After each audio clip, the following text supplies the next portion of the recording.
এলে 50,000 টাকা। তোরা সারা রাত পার্টি করগা, এনজয় করগা, সারা রাত গার্দা উড়া দে। চল লে। দাদা আপনি খুব চালাক, ঠিক সময়ে পাল্টি মেরে দিলেন। হেই ছোড়া, আমি যে পরিমাণে দুর্নীতি করে থুয়েছি, স্কুল কলেজ রাস্তাঘাট নদী নালা সবকিছুরই তো টাকা মেরে খেলিয়েছি। আমি যদি ঠিক সময় পাল্টি না মারতো, খালি ইডি সিবিআই যে আমার পেছনে লেগে যেত, তার লেগেই তো সময় মতো তোদের সবাই গেলে পাল্টি মেরে দিনু, যাতে মাছও ধরি কাদাও না মাখি। পাপ কোনোদিন নিজের বাপকেও ছাড়ে না।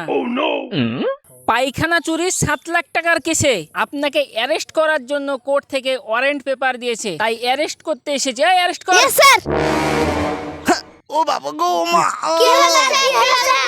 এই ধরো ধরো, পড়ে না যাই। সিরিয়াস কেস, আমি অ্যাম্বুলেন্সকে ফোন করি। হ্যালো অ্যাম্বুলেন্স, তাড়াতাড়ি এসেন, এখানে একটা সিরিয়াস কেস আছে।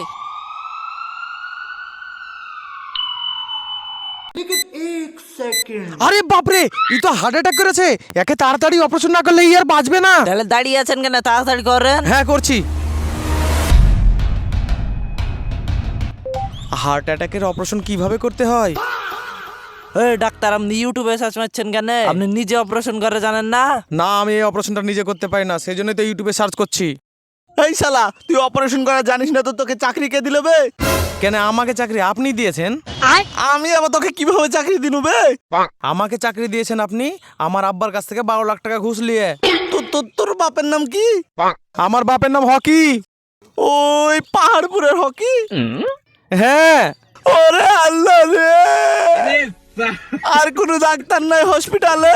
হ্যাঁ একজন আছে, কিন্তু ও আপনাকে ঘুষ দিয়ে চাকরি পেয়েছে। ও তো সেলাই করাও জানে না। থাক, তাইলে আমার আর অপারেশন করতে হবে না, আমি নিজেই মেরে দিচ্ছি।